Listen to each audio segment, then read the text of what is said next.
الحمد لله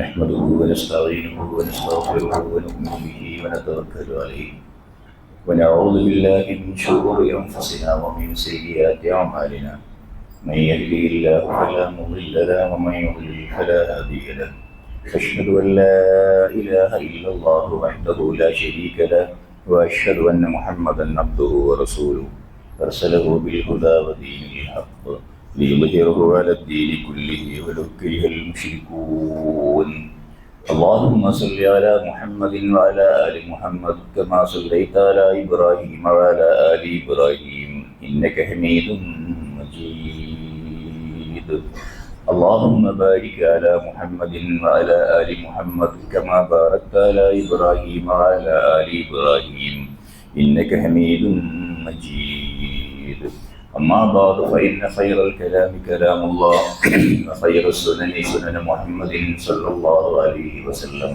وشر الأمور محدثاتها وكل محدثة بدعة وكل بدعة ضلالة أيها الإخوة والأخوات أوصيكم وإياي أولا بتقوى الله أعوذ بالله السميع العليم من الشيطان الرجيم بسم الله الرحمن الرحيم والتين والزيتون وطور سينين وهذا البلد الأمين لقد خلقنا الإنسان في أحسن تقويم ثم رددناه أسفل سافلين إلا الذين آمنوا وعملوا الصالحات فلهم أجر غير ممنون فما يكذبك بعد بالدين أليس الله أحكم الحاكمين സഹോദരന്മാരെ സഹോദരികളെ അല്ലാഹുവിൻ്റെ അനുഗ്രഹങ്ങൾ ഓർത്തുകൊണ്ട് അതിന് നന്ദിയുള്ളവരായി ജീവിച്ചു മരിക്കാൻ ശ്രമിക്കണം എന്നുണർത്തുകയാണ്. അള്ളാഹു നൽകിയ ഏറ്റവും വലിയ ഒരു അനുഗ്രഹത്തെക്കുറിച്ചാണ് കഴിഞ്ഞ ആഴ്ച നമ്മൾ സംസാരിച്ചത്. അഥവാ നമ്മുടെ ആയുസ്സിനെ കുറിച്ച്, സമയത്തെക്കുറിച്ച് ആണ് കഴിഞ്ഞ ഖുതുബയിൽ നമ്മൾ കേട്ടത്. അല്ലാഹു സുബ്ഹാനഹു നൽകിയ മറ്റൊരു അനുഗ്രഹത്തിലേക്ക് ഉള്ള സൂചനയാണ് ഞാനിന്ന് നൽകുന്നത്.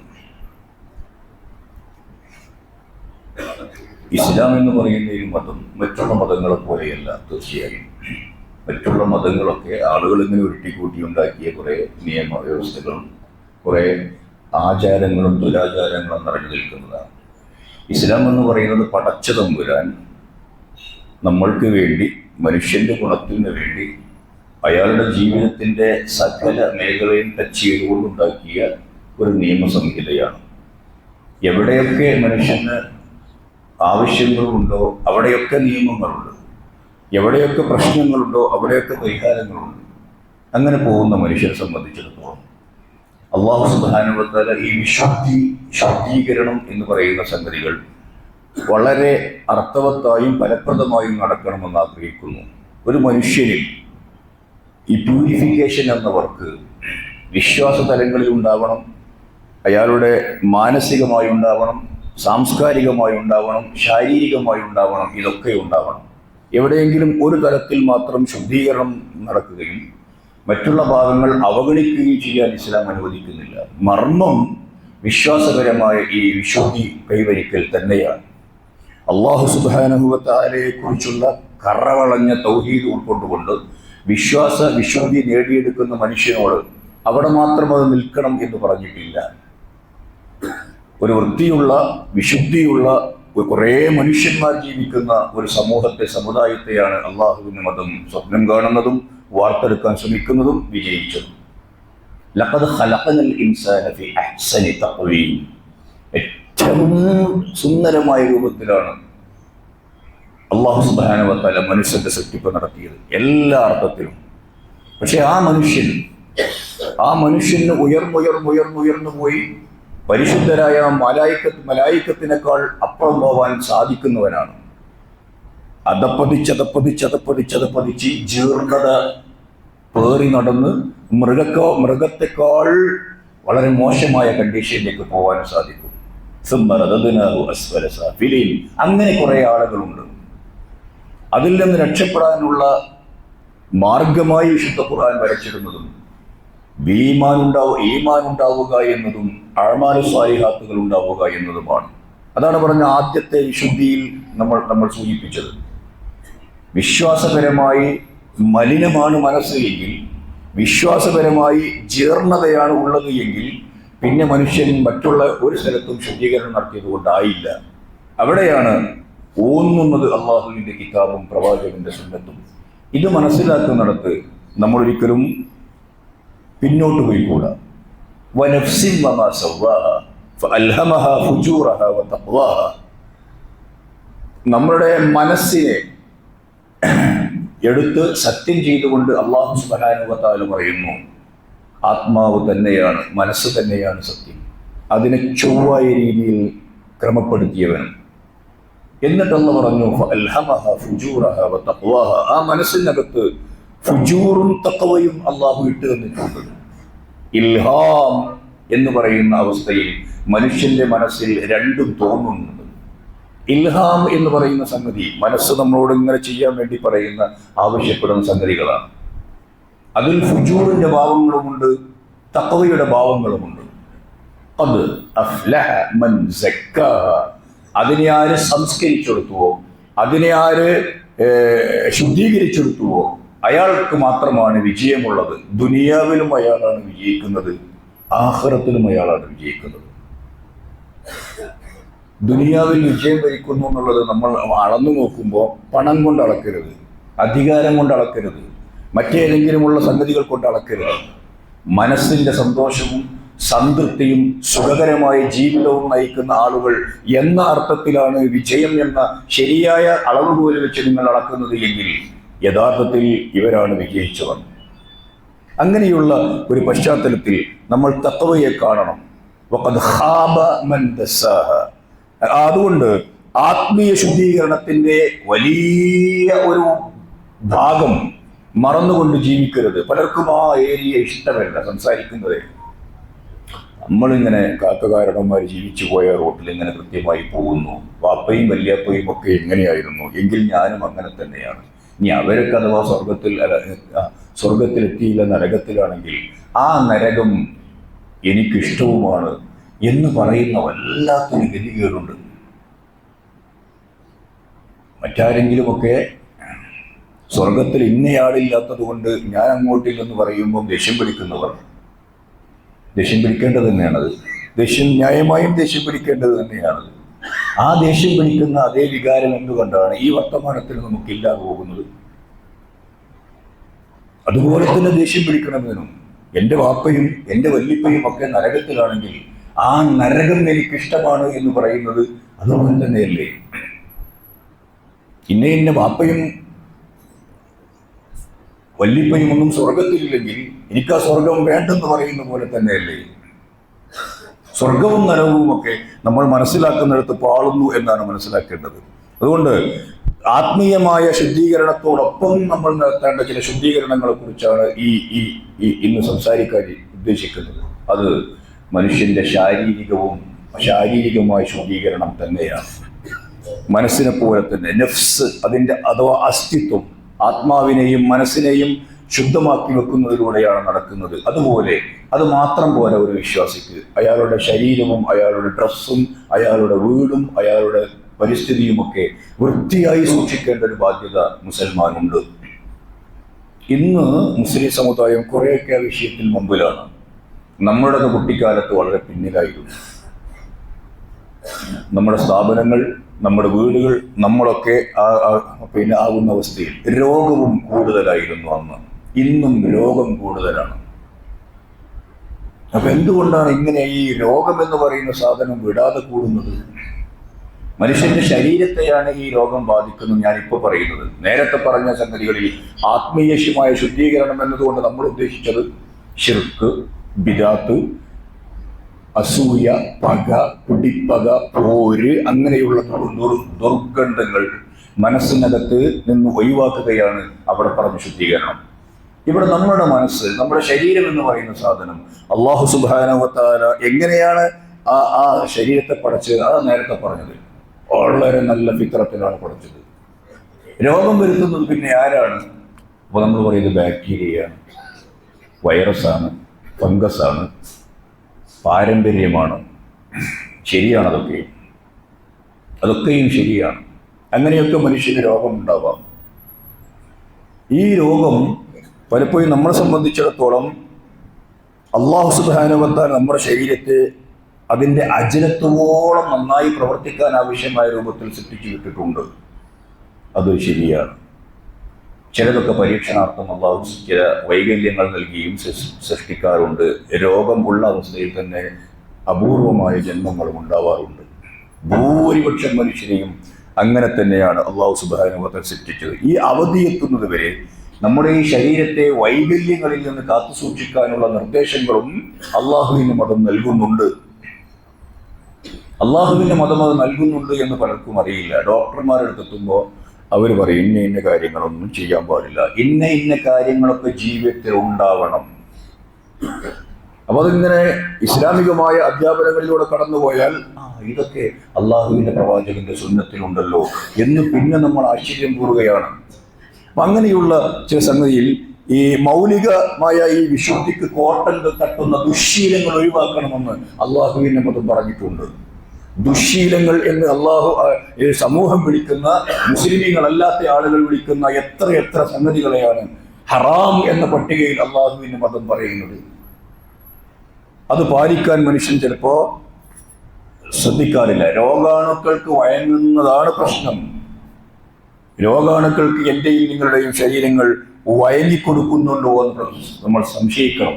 കോശങ്ങളിൽ അല്ലാഹു സുബ്ഹാനഹു വ തആല നിക്ഷേപിച്ചു വെച്ച ഈ പ്രിവെൻഷൻ എന്ന് പറയുന്ന ശക്തിയെ, കഴിവിനെ ഇല്ലാതാക്കുന്ന രൂപത്തിൽ ഞാനും നിങ്ങളും പ്രവർത്തിക്കുന്നുണ്ടോ എന്നും പരിശോധിക്കേണ്ടതുണ്ടെന്ന് അള്ളാഹുവിന്റെ ഈ സൃഷ്ടിപ്പ് അള്ളാഹു ഓരോ കാര്യവും ചെയ്യുന്നത് ഇത്തഖാനോട് കൂടിയാണ്.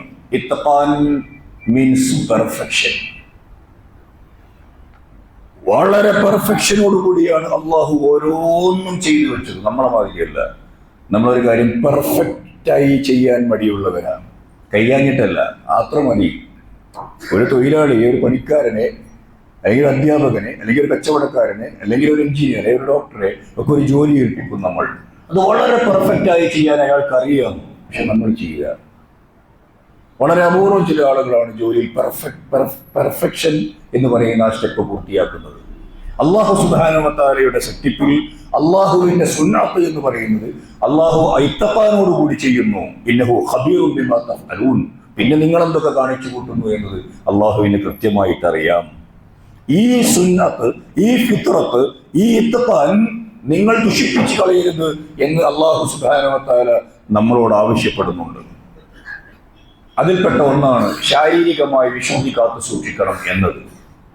ശരീരവും ഡ്രസ്സും ഒക്കെ വൃത്തിയുള്ളതായി, ദൂഷ്യമില്ലാത്തതായി, കൃത്യമായ നല്ല വൃത്തിയുള്ളതായിരിക്കണം എന്നത്. ഈ സംഗതി ഒരു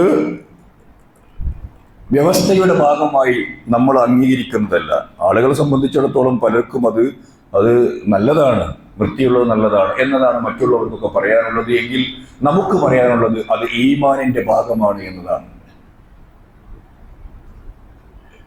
അന്നളാഫ അല്ലെങ്കിൽ അത്വഹാറ ശത്റുൻ മിനൽ ഈമാൻ.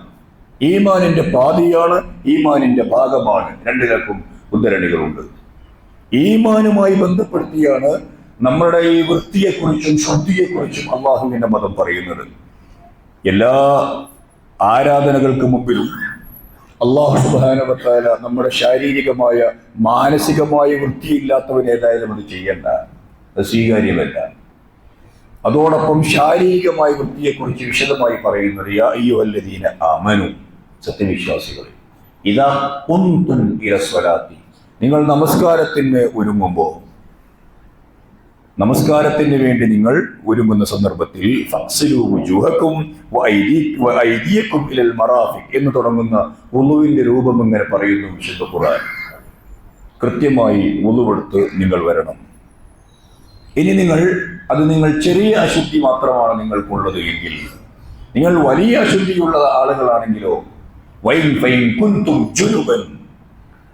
നിങ്ങൾ വലിയ അശുദ്ധി ബാധിച്ച ആളുകളാണെങ്കിൽ എന്ത് ചെയ്യണം? നിങ്ങൾ നന്നായി അതിൽ നിന്ന് ആദ്യം വൃത്തിയാവണം, ശുദ്ധിയാവണം. ശുദ്ധീകരണ പ്രക്രിയ എന്ന് പറയുന്ന സംഗതി അത്തരത്തിലുള്ള സന്ദർഭങ്ങളിൽ ഏറ്റവും ആദ്യം ചെയ്തു തീർക്കണമെന്ന് അല്ലാഹുവിന്റെ മതം പറയുന്നു. ഇനി ഇങ്ങനെ വന്നിട്ട്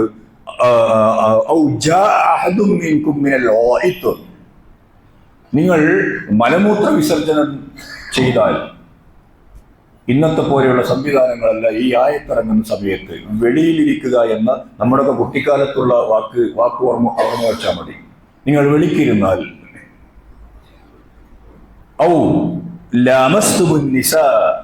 നിങ്ങൾ സ്ത്രീകളുമായി ശാരീരികമായി ബന്ധപ്പെട്ടാൽ, എന്നിട്ട് അവിടെ നിങ്ങൾ എന്ത് ചെയ്യണം? ഇതുപോലെ നന്നായി ശുദ്ധീകരണം വരുത്തണം എന്ന് അള്ളാഹുവിന്റെ മതം പറയുന്നു. പിന്നെ അതായത് തയമ്മുമിന്റെ നിയമം പറയാൻ വേണ്ടിയിട്ടാ. എന്നിട്ട് ആ ആയത്തിൽ പറയുന്നത് നിങ്ങളെ ബുദ്ധിമുട്ടിക്കണം എന്നല്ല അള്ളാഹു ആഗ്രഹിക്കുന്നത്. അള്ളാഹു ഇതുകൊണ്ട് നിങ്ങൾ ബുദ്ധിമുട്ടാവണം എന്ന് ആഗ്രഹിക്കുന്നില്ല. ഇത് നിങ്ങൾ ചെയ്യണം എന്ന് അമ്രഫയിലായി, കൽപ്പനക്രിയയായി അള്ളാഹുവിന്റെ ഗ്രന്ഥം കൃത്യമായി വിശ്വാസികളോട് പറയാം. ചെയ്യാതിരിക്കരുത്. അപ്പൊ അങ്ങനെ വരുമ്പോ നിങ്ങൾ ഭക്ഷണം പോലും കഴിക്കുന്നത് ഈ ശുദ്ധീകരണം വരുത്തിയതിന് ശേഷം മാത്രമേ പാടുള്ളൂ എന്ന് അള്ളാഹുവിന്റെ മതം പറയുന്നുണ്ട്. അത്രമേൽ കർശനമായി ഇവിടെയൊക്കെ ഇടപെടുന്നു അള്ളാഹുവിന്റെ മതം എന്ന് നമ്മൾ മനസ്സിലാക്കണം. നിങ്ങളെ എടങ്ങാറാക്കാനല്ല. നിങ്ങൾ ഒരു ശുദ്ധിയുള്ള വൃത്തിയുള്ള ഒരു ടീമാവണം എന്ന് അള്ളാഹു ഉദ്ദേശിക്കുന്നു. വൃത്തിയും സംസ്കാരവും നമ്മൾ കണ്ട് മറ്റുള്ളവർ പഠിക്കണം. അതുകൊണ്ട് ബുദ്ധിമുട്ടിക്കുകയല്ല, ജീവിതത്തെ ആകെ വിപുലീകരിക്കാനാണ് നിങ്ങളോടുള്ള കൽപ്പന. നിങ്ങൾ ഉള്ളും പുറവും ശുദ്ധിയുള്ളവരാവണം. ആത്മീയവും ശാരീരികവുമായ ശുദ്ധി മൂലം നമ്മൾ എന്ത് ചെയ്യണം? രണ്ടിന്റെയും രോഗവിമുക്തി നേടണം. ആത്മീയമായ വിശുദ്ധി മൂലം അന്ധവിശ്വാസങ്ങളിൽ നിന്നും ശിർക്കിൽ നിന്നുമൊക്കെ നമ്മൾ മോചനം നേടണം. ശാരീരികമായ വിശുദ്ധി മൂലം രോഗവിമുക്തിയിലേക്ക് നടന്ന് പതുക്കെ നീങ്ങാനാവണം. അങ്ങനെയുള്ള ഒരു വിശുദ്ധ ഖുർആനിൽ ഒരു ആയത്തുണ്ട്. മദീനയിലെത്തുമ്പോൾ നമ്മൾ നിർബന്ധമായും മസ്ജിദുൽ ഹറാമിൽ നമസ്കരിച്ച് കഴിഞ്ഞതിന് ശേഷം നമുക്ക് പിന്നെ ഉണ്ടാകുന്ന ഒരാഗ്രഹം എന്താണെന്ന് വെച്ചാൽ മസ്ജിദുൽ ഖുബായിലെത്തണമെന്നാണ്. ഒരു ഉംറയുടെ കൂലിയും കിട്ടും. താമസിക്കുന്ന സ്ഥലത്ത് നിന്ന് ഒതുവെടുത്ത് മസ്ജിദുൽ ഖുബായിൽ പോയി 2 റക്അത്ത് നമസ്കരിക്കുന്ന ഒരാൾക്ക് അല്ലാഹു ഒരു ഉംറ ചെയ്ത കൂലി കൊടുക്കും. അങ്ങനെ നമ്മൾ പോകുമ്പോൾ ആ ഖുബായിലെ പള്ളി കാണുമ്പോൾ, ഖുബായിലെത്തുമ്പോൾ ഒരായത്ത് നമുക്ക് ഓർമ്മ വരണം. ലാ തഖും ഫീഹി അബദ. ഇത് പടച്ച തമ്പുരാന്റെ പ്രവാചകനോട് മറ്റൊരു പള്ളിയിൽ നിങ്ങൾ പോയി നമസ്കരിക്കരുത് എന്ന് വിലക്കാണ്. മസ്ജിദുൽ ളിറാർ എന്ന് പേരിട്ട് വിളിച്ച മുസ്ലിമീങ്ങളുടെ സംഘശക്തിക്ക് തുരങ്കം വെക്കാൻ വേണ്ടി മുനാഫിക്കുകളാൽ പണി കഴിപ്പിച്ച ഒരു പള്ളിയുടെ ഉദ്ഘാടനത്തിന് വേണ്ടി അള്ളാഹുവിന്റെ പ്രവാചകനെ ക്ഷണിക്കുകയും അള്ളാഹുവിന്റെ പ്രവാചകൻ പോവാനൊരുങ്ങുകയും ചെയ്യുന്ന സന്ദർഭത്തിൽ അള്ളാഹുവിന്റെ വിലക്കുണ്ടായി. ലാ തഖും ഫീഹി അബദ. നോ, നിങ്ങൾ അവിടെ പോയി നമസ്കരിച്ചുകൂടാ. എന്നിട്ട് പറയുന്ന വാക്കു നോക്കൂ നിങ്ങൾ. ലമസ്ജിദുൻ ഉസ്സിസ അല തഖ്വ. ഒരു പള്ളിയുണ്ട് ഇവിടെ, അത് തഖ്വയിൽ അധിഷ്ഠിതമായി, തഖ്വയിൽ ഊട്ടപ്പെട്ട് അതിന്റെ അസ്ഥിവാരം തഖ്വയിലാണ്. അവിടെ നിന്നാണ് അത് പണി കഴിപ്പിച്ചു കൊണ്ടുവന്നത്. മിൻ അവ്വലി യൗമിൻ. ആദ്യത്തെ ദിവസം താങ്കൾ ഇവിടെ വന്നപ്പോ ആദ്യം ചെയ്ത് വർക്കമില്ലേ? എന്നിട്ട് ആ പള്ളിയാണ് അഹഖു അൻ തഖൂമ ഫീഹി. താങ്കൾക്ക് നിൽക്കാൻ ഏറ്റവും യോഗ്യമായ സ്ഥലം. അതുകൊണ്ട് അവിടെ വന്നാൽ മതി. എന്നിട്ട് പറയുന്ന വാക്കാണ് നമ്മുടെ വിഷയം. ഫീഹി റിജാലുൻ. അവിടെ കുറെ ആളുകളുണ്ട്. ഖുബായിലെ പള്ളിക്ക് മാത്രം അല്ല ഈ ആയത്ത് ബാധകം എന്നുകൂടി ഓർമ്മ വെക്കുക. നമ്മുടെയൊക്കെ നമസ്കാരത്തിന് വേണ്ടി പങ്കെടുക്കുന്ന പള്ളികളിൽ പള്ളിയും പള്ളിയുടെ പരിസരവും പള്ളിയിൽ വരുന്ന ആളുകളും ഫീഹി റിജാലുൻ. അവിടെ കുറെ മനുഷ്യന്മാരുണ്ട്. ആ മനുഷ്യന്മാരുടെ പ്രത്യേകത എന്താ? അങ്ങേറ്റം ശുദ്ധി, വിശുദ്ധി, വൃത്തി ഇഷ്ടപ്പെടുന്ന ആളുകളാണ്. അത് കുടുങ്ങിയിട്ട് ചെയ്യുന്നവരല്ല. അതവർക്കൊരു വല്ലാത്ത പ്രിയമാണ്. വല്ലാഹു യുഹിബ്ബുൽ മുത്തഹിരീൻ. അങ്ങനെ ഈ വൃത്തിയെയും അതുപോലെ തന്നെ വിശുദ്ധിയെയും ശുദ്ധീകരണത്തെയും ഒക്കെ അങ്ങേയറ്റം ആഗ്രഹിക്കുകയും സ്നേഹിക്കുകയും ചെയ്യുന്ന ആളുകളെ അള്ളാഹുവിന് വല്ലാത്ത ഇഷ്ടമാണ്. പള്ളിയുമായി ബന്ധപ്പെട്ടുള്ള ഒരായത്താണത് എന്നും നമ്മൾ മനസ്സിലാക്കുക. ഒന്നുകൂടി, മസ്ജിദുൽ ഹറാം, കഅബാലയം, ഇന്ന് ലോകത്ത് ഏറ്റവും വൃത്തിയുള്ള ഇടങ്ങളിൽ നമ്മളല്ലാത്ത ആളുകൾ തന്നെ പറയുന്ന സ്ഥലമാണ് മസ്ജിദുൽ ഹറാം. അവിടുത്തെ അവസ്ഥ എന്താ? ദശലക്ഷക്കണക്കിന് ആളുകൾ വന്നു പോകുന്നു. 5 നേരവും വന്നു പോകുന്നു. ഒരു ദിവസം 5 നേരം ലക്ഷങ്ങൾ വന്നു പോകുന്ന ഒരു സ്ഥലം. ഏറ്റവും ക്ലീനായ സ്ഥലമാണ്, വൃത്തിയുള്ള സ്ഥലമാണെന്ന് ലോകാരോഗ്യ സംഘടന പറയുന്നു. മസ്ജിദുൻ നബവിയും അങ്ങനെ തന്നെ. ഇനി വിശുദ്ധ ഖുർആനിൽ ഒരു ആയത്തുണ്ട്. ആയത്ത് എന്താണെന്നറിയോ? വൈദ് ജഅൽനൽ ബൈത മസാബത്തൻ ലിന്നാസി വഅംന. ഈ കഅബാലയത്തെയും പരിസരത്തെയും നമ്മളാക്കിയിരിക്കുന്നു ആളുകൾക്ക് സമ്മേളിക്കാനുള്ള ഒരു സ്ഥലമാക്കിയിട്ട്, വഅംനൻ, നിർഭയത്വമുള്ള ഒരു സ്ഥലവുമാക്കി മാറ്റിയിരിക്കുന്നു. വത്തഖിദൂ മിൻ മഖാമി ഇബ്രാഹിം മുസല്ല. നിങ്ങൾ മഖാമു ഇബ്രാഹിമിനെ നമസ്കാര സ്ഥലമായി സ്വീകരിക്കണം. വഅഹിദ്നാ ഇലാ ഇബ്രാഹിം വഇസ്മാഈൽ. ഇബ്രാഹിം ഇസ്മായിൽ അലൈഹിസ്സലാം അവരോട് നമ്മൾ കൽപ്പിച്ചിരിക്കുന്നു, അൻ തഹിറാ ബൈതിയ, ഈ വിശുദ്ധ ഗേഹത്തെ, ഈ വിശുദ്ധ പ്രദേശത്തെ തഹൂറായി, നല്ല ക്ലീനായി, വിശുദ്ധിയോടെ കാത്തു സൂക്ഷിക്കണമെന്ന്. ലിത്വാഇഫീൻ വൽആകിഫീൻ വറുക്കഇ സുജൂദ്. അവിടെ തവാഫ് ചെയ്യാൻ വരുന്ന ആളുകൾക്കും നമസ്കരിക്കാനുള്ള ആളുകൾക്കുമെന്ന്. അതിപ്പോഴും ആ കൽപ്പന ഇങ്ങനെ അനുസരിച്ചു പോരുന്നു. ആ കൽപ്പന തന്നെയാണ് ഞാനും നിങ്ങളും ജീവിതത്തിലുടനീളം അനുസരിക്കേണ്ടതെന്നാണ് സൂചിപ്പിക്കാറുള്ളത്. പ്രവാചക തിരുമേനി സല്ലല്ലാഹു അലൈഹി വസല്ലം പ്രവാചകനായി ലാ ഇലാഹ ഇല്ലല്ലാഹ് എന്നത് പ്രബോധനം ചെയ്യാൻ ആവശ്യപ്പെട്ടു. അള്ളാഹുവിന്റെ പ്രവാചകൻ അല്പമൊന്ന് പേടിച്ചു നിന്നു, ഉണ്ടാവുന്ന ഭവിഷ്യത്തുകൾ ആലോചിച്ചു. അതിനുശേഷം ഒരു താക്കീതായി വിശുദ്ധ ഖുർആനിൽ ആയത്തിറങ്ങുന്നു, യാ അയ്യുഹൽ മുദ്ദസ്സിർ, ഓ പുതപ്പെട്ട് മൂടിക്കിടക്കുന്നവനെ, എഴുന്നേൽക്കുക, നീ ഇൻകാരം നടത്തണം. കുറച്ച് കൽപ്പന. വറബ്ബക ഫകബ്ബിർ, നീ നിന്റെ റബ്ബിനെ വലിയവനായി കാണണം, പ്രകീർത്തിക്കണം, വലുതാക്കണം. അല്ലാഹു അക്ബർ എന്ന അവസ്ഥയിലേക്ക് എത്തണം. വസിയാബക ഫതഹിർ, നീ നിന്റെ വസ്ത്രങ്ങൾ ശുദ്ധീകരിക്കണം, നീ നിന്നെ തന്നെ ശുദ്ധീകരിക്കണം. ശുദ്ധമായ ശരീരവും ശുദ്ധമായ വസ്ത്രവും ശുദ്ധമായ മനസ്സും ഉണ്ടായിട്ട് വേണം ആളുകളോട് നന്മ കൽപ്പിക്കാനും തിന്മ വിരോധിക്കുവാനും എന്നതൊരു കണ്ടീഷനാക്കി വെക്കുകയാണ്. മനസ്സ്, ശരീരം വൃത്തിയുള്ളതാവണം. ശരീരം വൃത്തിയുള്ള പലരുടെയും മനസ്സ് വൃത്തിയുള്ളതല്ല. നല്ല മനസ്സും ഉണ്ടാവണം. ഈ കൽപ്പനയുള്ള അള്ളാഹുവിന്റെ മതം ആളുകളോട് മതം പറഞ്ഞു കൊടുക്കുമ്പോൾ, എന്താണ് ഇന്ന അള്ളാഹുവിന്റെ കൽപ്പനകൾ എന്ന് പറഞ്ഞു കൊടുക്കുമ്പോൾ, പിന്നെ ഈ കുപ്പായത്തിനും അതുപോലെ തന്നെ ഡ്രസ്സിനും ശരീരത്തിനുമൊക്കെ ഇത്ര വൃത്തി വേണമെന്ന് ശഠിക്കുന്ന ഒരു മതം, പിന്നെ അയാളുടെ നാവിൽ നിന്ന് വരുന്ന വാക്കുകൾ മധുരമുള്ളതാവണം, വൃത്തിയുള്ളതാവണമെന്ന് പ്രത്യേകം പറയേണ്ടതുണ്ടോ? എന്നിട്ടും പറഞ്ഞു. നിങ്ങൾ കിങ്കരനായ ഒരു ഭരണാധികാരിയുടെ മുമ്പിലേക്കാണ് രണ്ടാളും കൂടി പോകുന്നത്. ലയ്യനായ പദമേ പ്രയോഗിക്കാവൂ കേട്ടോ. പല സ്ഥലത്തും അള്ളാഹുവിന്റെ പ്രവാചകൻ സഹാബത്തിനോട് ഇങ്ങനെ തന്നെ പറഞ്ഞു പഠിപ്പിച്ചു. അതാണ് ഇസ്ലാം മതം. അങ്ങനെയുള്ള ആളുകളിൽ നിന്ന് മാത്രമേ ആളുകൾ ഇസ്ലാം മതത്തെ സ്വീകരിക്കുകയുള്ളൂ, കേൾക്കുകയുള്ളൂ. ആളുകൾ കാതു തരാത്തൊരവസ്ഥ ദഅവത്തിനുണ്ടാകുന്നുണ്ട്. അള്ളാഹുവിന്റെ സുന്ദരമായ ആശയത്തെയും മതത്തെയും ഉറക്കെ വിളിച്ചു പറഞ്ഞിട്ടും അതിന് കാതു തരാൻ ആളുകളെ കിട്ടാത്ത അവസ്ഥയുണ്ടാകുന്നത് എന്തുകൊണ്ട് എന്ന് ഞാനും നിങ്ങളും ഉറക്കെ ചിന്തിക്കാൻ സമയമായിട്ടുണ്ടെന്ന് സൂചിപ്പിക്കാം.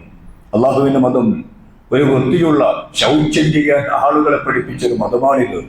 നോക്കൂ, നിങ്ങൾ വളരെ വലിയ ഞങ്ങൾ സാംസ്കാരികമായി അങ്ങനെയാണ് ഇങ്ങനെയാണ് എന്നൊക്കെ പറയുന്ന പാശ്ചാത്യ നാടുകളിലേക്ക് പോയാൽ ഇപ്പോഴും അവർക്ക് അതൊരു ശീലമില്ല. ഞാൻ നേരത്തെ പറഞ്ഞ വെളിക്കിരിക്കുന്ന സ്വഭാവമുള്ള കാലഘട്ടത്തിൽ അള്ളാഹുവിന്റെ പ്രവാചകൻ പഠിപ്പിച്ചു, അതൊരിക്കലും ആളുകൾ വിശ്രമിക്കുന്ന മരത്തിന്റെ ചുവട്ടിലാവരുതേ, നേരെ ചുവട്ടിൽ എന്ന് മാത്രം അർത്ഥം വെച്ചാൽ പോരാ. അവിടെ വിശ്രമിക്കുന്ന ആളുകൾക്ക് പ്രയാസമുണ്ടാക്കരുതേ. ഫലവൃക്ഷത്തിന്റെ ചുവട്ടിൽ അത് ഒരിക്കലും ചെയ്യരുത്. ആളുകൾ കുളിക്കാൻ ഉപയോഗിക്കുന്ന കെട്ടിവെച്ച വെള്ളങ്ങളൊക്കെ ഉണ്ടല്ലോ, കെട്ടിക്കിടക്കുന്ന, ഒരു കാരണവശാലും നിങ്ങൾ അവിടെ മൂത്രമൊഴിക്കരുത്. മൂത്രമൊഴിക്കുന്നതിന് ഉള്ള കുറേ നിയമങ്ങളുണ്ട്. അങ്ങനെ പറഞ്ഞു ഒരു വൃത്തിയുള്ള സമൂഹം ഒരു നാട്ടിലുണ്ടായാൽ ആ നാട് തന്നെ വൃത്തിയുള്ളതായി മാറുന്ന പശ്ചാത്തലത്തിലേക്ക് ഇങ്ങനെ വരണം. 5 നേരം അംഗശുദ്ധി വരുത്തുന്ന വിഷയം ഇങ്ങനെ പറഞ്ഞപ്പോൾ പ്രവാചകന്റെ നാവിൽ നിന്ന് ഇങ്ങനെ വന്നു, ലൗല അൻ അശുഖ അലാ ഉമ്മത്തി ലഅമർതുഹും ബിസ്സിവാക് മഅ കുല്ലി വുദൂഇ. എന്റെ ഉമ്മത്തിന്റെ ഭാവിയിൽ അത് വലിയ ഭാരമാകുമെന്ന് എനിക്ക് ഭയമില്ലായിരുന്നുവെങ്കിൽ 5 നേരവും മിസ്വാക്ക് ചെയ്യാൻ ഞാൻ അവർക്ക് കൽപ്പന പുറപ്പെടുവിപ്പിക്കുമായിരുന്നു, നിർബന്ധിച്ചേനെ എന്ന്. അപ്പം അങ്ങനെയൊക്കെയുള്ള ഒരു വല്ലാത്ത അവസ്ഥ. ഉളവിന്റെ കൂടെയുള്ള ഇസ്തിൻഷാഖും മളമളത്തും, ഈ 2 പദങ്ങൾ മദ്രസയിൽ നിന്ന് പഠിച്ചു മറന്നതാണല്ലോ. ഇസ്തിൻഷാഖും മളമളത്തും ഒതുക്കുമ്പോൾ നമ്മൾ ചെയ്യാറില്ല. ശരിക്കത് അള്ളാഹുവിന്റെ പ്രവാചകൻ കാണിച്ചു തന്നിട്ടുണ്ട്, സുന്നത്താക്കി വെച്ചിട്ടുണ്ട്. അതിൻ്റെയൊക്കെയുള്ള ആരോഗ്യപരമായ ഗുണങ്ങൾ ഡോക്ടർമാരായ ആളുകളോട് ചോദിച്ചാൽ അവർ മനസ്സിലാക്കി. നേരത്തെ പറഞ്ഞ സ്ത്രീ പുരുഷ ബന്ധത്തിന് ശേഷം, ലൈംഗിക വീഴ്ചയ്ക്ക് ശേഷം, ആർത്തവ വിരാമത്തിന് ശേഷം ഒക്കെ കൃത്യമായി അള്ളാഹുവിന്റെ മതത്തിൽ നിയമങ്ങളുണ്ട്. പ്രവാചകരെ ഹൈള് എന്ന വിഷയത്തെക്കുറിച്ച് അവർക്ക് ഒരുപാട് സംശയങ്ങളുണ്ട്. പറഞ്ഞു കൊടുക്കൂ. അതൊരു ബുദ്ധിമുട്ടുള്ള സംഗതി തന്നെയാണ്.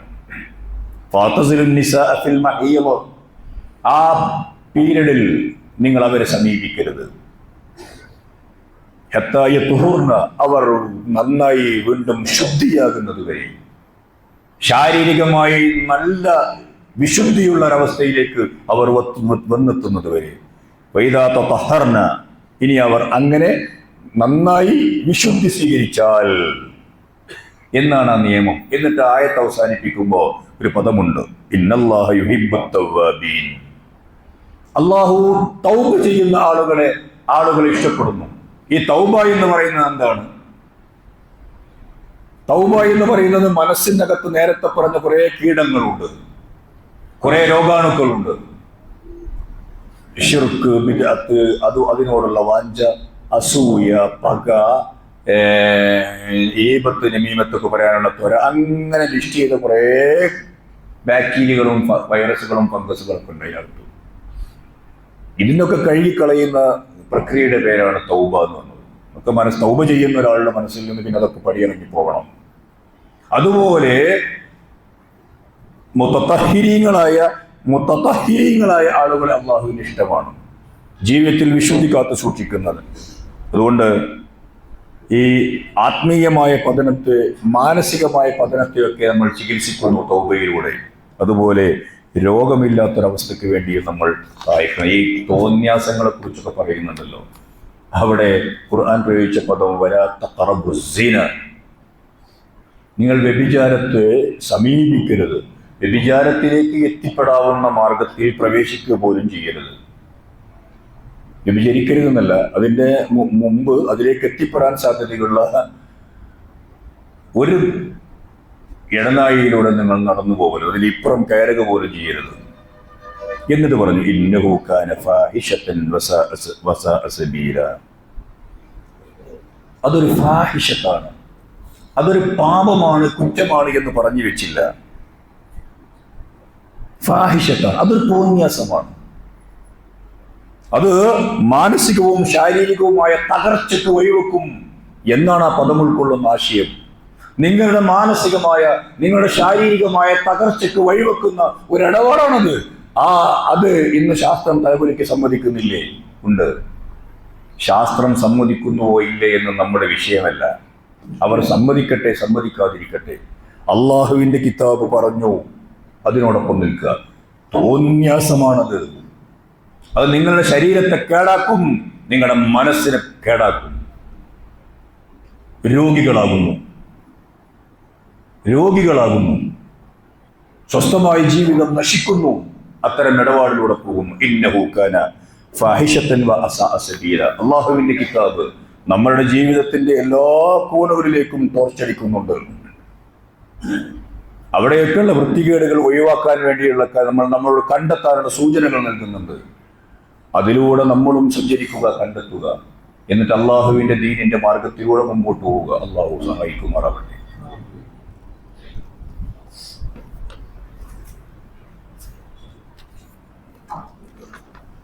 അൽഹംദുലില്ലാഹ് വസ്സലാത്തു വസ്സലാമു അലാ റസൂലില്ലാഹ് വഅലാ ആലിഹി വസഹ്ബിഹി അജ്മഈൻ. അമ്മാ ബഅദ്. അയ്യുഹൽ ഇഖ്വാ വൽ അഖ്വാത്ത് ഉസീകും വഇയ്യായ സാനിയം ബിത്തഖ്വല്ലാഹ്.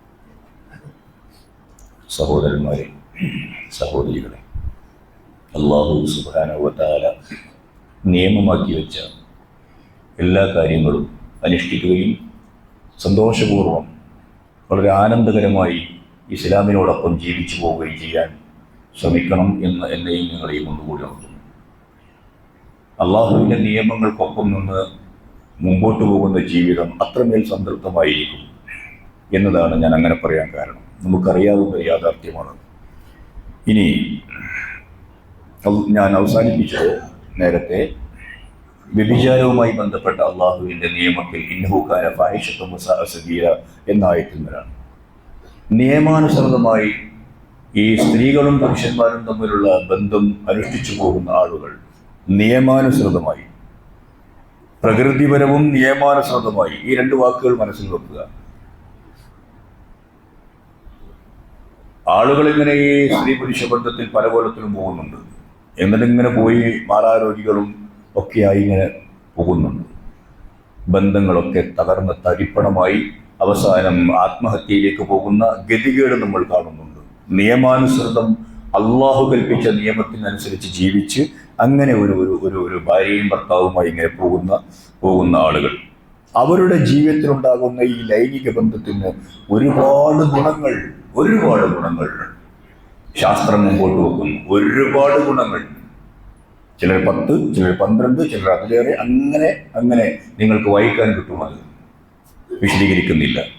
മാനസികമായ ഒട്ടേറെ നേട്ടങ്ങളുണ്ട്. വിശ്വാസികളെ സംബന്ധിച്ചിടത്തോളം പുണ്യം വാരിക്കൂട്ടുന്ന ഒരു വല്ലാത്ത അമലായി അള്ളാഹുവിന്റെ മതം ചിത്രീകരിക്കുകയും ചെയ്യുന്നു. അപ്പോൾ നിങ്ങൾ സയൻസ് പറയുന്ന ആളുകളെ സംബന്ധിച്ചിടത്തോളം ശാരീരികവും മാനസികവുമായ ഒട്ടേറെ ഗുണങ്ങൾ. വിശ്വാസിയായ ആളുകൾ ഇണയെ സമീപിക്കുമ്പോൾ ഇത് അല്ലാഹു സുബ്ഹാനഹു വ തആലയിൽ നിന്ന് എമ്പാടും പുണ്യം കരകതമാക്കുന്ന ഒരു വസ്തുവാണെന്ന മാനസികാവസ്ഥ കൂടി ഉണ്ടാകുമ്പോൾ എത്ര ആനന്ദകരമായിരിക്കും അത്. വമിൻ ആയാതിഹി അൻ ഖലഖ ലക്കും മിൻ അൻഫുസികും അസ്വാജൻ ലിതസ്കുനു ഇലൈഹാ വജഅല ബൈനകും മവദ്ദതൻ വറഹ്മ. നിങ്ങളുടെ മനസ്സിനകത്ത് അല്ലാഹു സുബ്ഹാനഹു വ തആല മവദ്ദത്തും റഹ്മത്തും ഇട്ടു തരുന്നു, അനുരാഗമിട്ടു തരുന്നു, സ്നേഹമിട്ടു തരുന്നു, പ്രേമമിട്ടു തരുന്നു, കരുതലിട്ടു തരുന്നു, റഹ്മത്തിട്ടു തരുന്നു. നിങ്ങൾ ഒരിക്കലും തകരൂല. കാരണം ഇണ തുണ എന്ന ആ ഒരു നാമം അങ്ങനെ ഉണ്ടായതാണ്. ഇണ തുണയായി നിങ്ങൾ അങ്ങനെ ജീവിച്ചു പോകും. എവിടെയാണോ അപ്പുറത്ത് ആവശ്യം വരുന്നത് ഇപ്പുറത്തുള്ള ആൾ സഹായിക്കും. ഇപ്പുറത്തുള്ള ആളുകൾക്ക് സഹായം ആവശ്യം വരുമ്പോ, കാരുണ്യം ആവശ്യമായി വരുമ്പോ, തലോടൽ ആവശ്യമായി വരുമ്പോ, സപ്പോർട്ട് ആവശ്യമായി വരുമ്പോ മറ്റാളുകളിൽ നിന്ന് നൽകിക്കൊണ്ടിരിക്കും. ഈ ഒരൊറ്റ കാര്യത്തെക്കുറിച്ച് നിങ്ങൾ ആലോചിച്ചാൽ, വൈവാഹിക ജീവിതത്തിലെ ഈ സംതൃപ്തിയും സുഖവും ആലോചിച്ച് നോക്കിയാൽ നിങ്ങൾക്ക് അല്ലാഹു സുബ്ഹാനഹു വ തആലയെ കണ്ടെത്താനാവും എന്ന് വിശുദ്ധ ഖുർആനിന്റെ 30-ാം അധ്യായത്തിലെ 21-ാമത്തെ ആയത്ത് നമ്മളെ പഠിപ്പിക്കുന്നു. ഇങ്ങനെ സകലയിടങ്ങളിലും വൃത്തിയുള്ള ഒരു ജീവൻ നയിക്കുവാൻ നമ്മൾ പരിശ്രമിക്കുക. അല്ലാഹു സുബ്ഹാനഹു വ തആല നമ്മെ സഹായിക്കുമാറാവട്ടെ.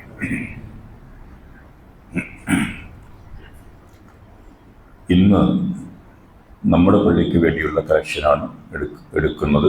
അതിൽ നന്നായി സഹകരിക്കണം എന്നുറപ്പുകയാണ്.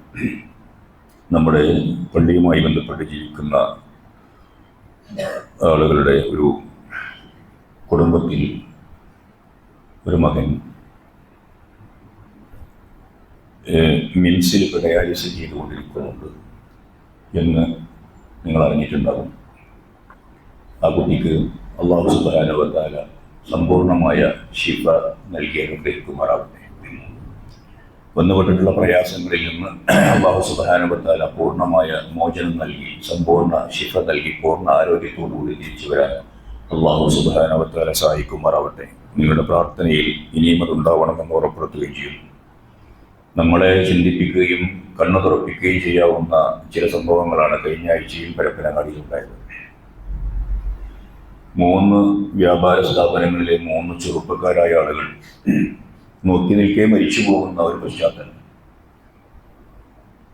അത്തരം സംഭവങ്ങൾ നമ്മളെ സംബന്ധിച്ചിടത്തോളം കുറെ കൂടി നമ്മൾ ആലോചിക്കുകയും പഠിക്കുകയും അല്ലാഹു സുബ്ഹാനഹു വ തആല പറഞ്ഞു വെച്ച സംഗതികളെ കുറിച്ചൊക്കെയുള്ള ആലോചനകളിലേക്ക് മടങ്ങാൻ പ്രേരിപ്പിക്കുന്നുണ്ട് എന്ന് ഞാൻ ഓർക്കുന്നു. അല്ലാഹു സുബ്ഹാനഹു വ തആല അത്തരത്തിലുള്ള പെട്ടെന്നുള്ള മരണങ്ങളിൽ നിന്ന് നമ്മയും നാമുമായി ബന്ധപ്പെട്ട് ജീവിക്കുന്ന ആളുകളെയും കാത്തുരക്ഷിക്കുമാറാകട്ടെ. ഈ സഹോദരങ്ങൾക്ക് അല്ലാഹു വിട്ടുപുറത്തും മാപ്പാക്കി കൊടുക്കുമാറാകട്ടെ. സ്വർഗലോകത്ത് നമ്മയും അവരെയും ഒരുമിച്ച് ചേർക്കുമാറാകട്ടെ. രോഗം മൂലം കഷ്ടപ്പെടുന്ന എമ്പാടും ആളുകൾ നമ്മുടെ കൂട്ടത്തിലുണ്ട്. അവർക്കൊക്കെ അല്ലാഹു ശിഫ നൽകി അനുഗ്രഹിക്കുമാറാവട്ടെ. നാളെ വേങ്ങരയിൽ ISMന്റെ ജില്ലാ കമ്മിറ്റി നടത്തുന്ന ഒരു ആദർശ സമ്മേളനം നടക്കുന്നുണ്ട്. മറ്റന്നാൾ LGMകാർ അൻവറിൻ്റെ വീട്ടിൽ തൗഹീദ് എന്ന വിഷയത്തിൽ ഒരു പ്രോഗ്രാം വെച്ചിട്ടുണ്ട്. ഷൗക്കത്തിലെ അൻസാരിയാണ് അതിൽ സംസാരിക്കുന്നത്. ഈ 2 പരിപാടിയും നിങ്ങളെ ഉണർത്തുകയാണ്. കഴിയുന്നത്ര ആളുകളിൽ പങ്കെടുക്കും. അല്ലാഹു സുബ്ഹാനഹു വ തആല അല്ലാഹുവിൻ്റെ ദീനിനോട് നീതി പുലർത്തിക്കൊണ്ട് ജീവിക്കുന്നവരിൽ നമ്മെ ഉൾപ്പെടുത്തി അനുഗ്രഹിക്കുമാറാവട്ടെ. ജീവിതത്തിൻ്റെ എല്ലാ മേഖലയിലും അല്ലാഹുവിൻ്റെ മതം എന്തു പറഞ്ഞു എന്ന് പഠിക്കുകയും എന്നിട്ടത് ജീവിതത്തിൽ പകർത്തുകയും ചെയ്യാനുള്ള ഹൃദയ വിശാലതയും തോന്നിച്ചയും തൗഫീഖും അല്ലാഹു സുബ്ഹാനഹു വ തആല നമുക്ക് എല്ലാവർക്കും നൽകി അനുഗ്രഹിക്കുമാറാകട്ടെ. നമ്മുടെ കൂട്ടത്തിൽ മാനസികമായി തീരുന്ന ആളുകൾക്ക് അല്ലാഹു സൗഖ്യം ആഫിയത്ത് നൽകി അനുഗ്രഹിക്കുമാറാവട്ടെ. നമ്മിൽ നേരത്തെ മരണപ്പെട്ടു പോയവരെയും നമ്മയും അല്ലാഹു സ്വർഗ്ഗലോകത്തിൽ ലഭിച്ചു ചേർക്കുമാറാകട്ടെ. അല്ലാഹുമ്മ ഗ്ഫിർ ലിൽ മുഅ്മിനീന വൽ മുഅ്മിനാത്ത് വൽ മുസ്ലിമീന വൽ മുസ്ലിമാത്ത് അൽ അഹ്യാഇ മിൻഹും വൽ അംവാത്ത് ഇന്നക മുജീബു ദഅവാതി യാ ഖാദിയൽ ഹാജാത്ത്. اللهم أجرنا من النار اللهم أجرنا من النار اللهم أجرنا من النار. اللهم أعز الإسلام والمسلمين وأذل الشرك والمشركين. ربنا آتنا في الدنيا حسنة وفي الآخرة حسنة وقنا عذاب النار.